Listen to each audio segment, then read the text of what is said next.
একটি দেশ যেখানে স্বাধীনতার জন্য মানুষ দিয়েছে প্রাণ, একটি দেশ যেখানে ভাষার জন্য বুকে তাজা রক্ত ঝরেছে। এখন আমার প্রশ্ন, সেই বাংলাদেশে আজকের রাজনীতি কতটা পরিবর্তিত হয়েছে?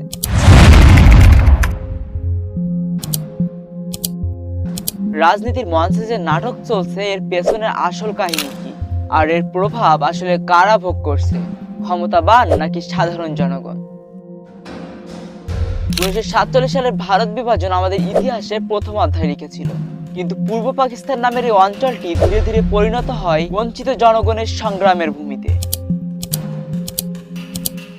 ভাষা আন্দোলন শুধুমাত্র ভাষার দাবি ছিল না, এটি ছিল বাঙালি জাতির জাতিসত্তার জন্ম। কিন্তু এই লড়াইয়ের শেষ কোথায়?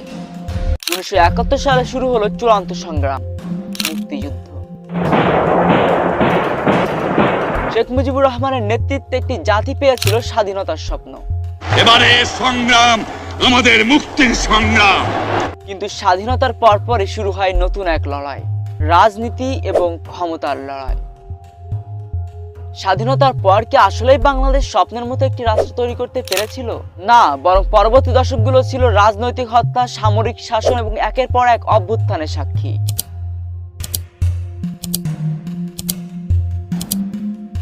1975 সালের বঙ্গবন্ধু হত্যাকাণ্ড বদলে দিয়েছিল দেশের রাজনীতির গতিপথ। সামরিক শাসন কিভাবে ধীরে ধীরে গণতন্ত্রের কণ্ঠরুদ্ধ করেছিল।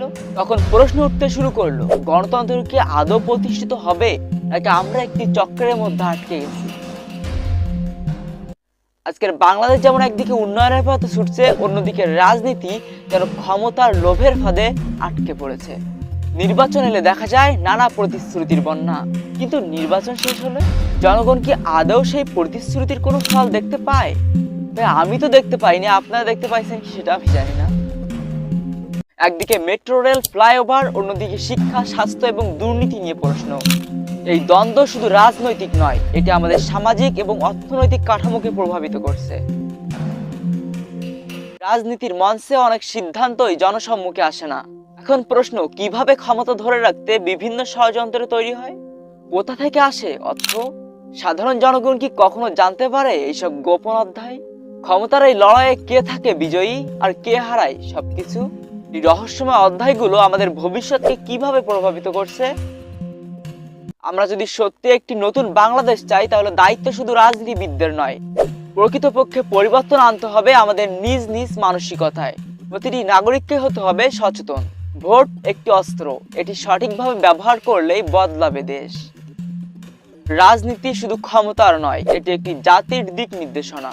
প্রকৃতপক্ষে বাংলাদেশকে এগিয়ে নিতে চাইলে আমাদের সবাইকে ভাবতে হবে কিভাবে আমরা একসঙ্গে এই পরিবর্তনে অংশ নিতে পারি। বাংলাদেশের রাজনীতি একটি গভীর সমুদ্রের মতো। এর উপরের ঢেউ দেখে অনেক কিছুই বোঝা যায় না, কিন্তু এর গভীরে যে গল্প লুকিয়ে আছে তা জানলে আপনি হয়তো আরো একবার ভেবে দেখবেন আমাদের ভবিষ্যৎ কেমন হতে পারে। এখনই সময় জেগে ওঠার, পরিবর্তন আমাদেরই হাতে।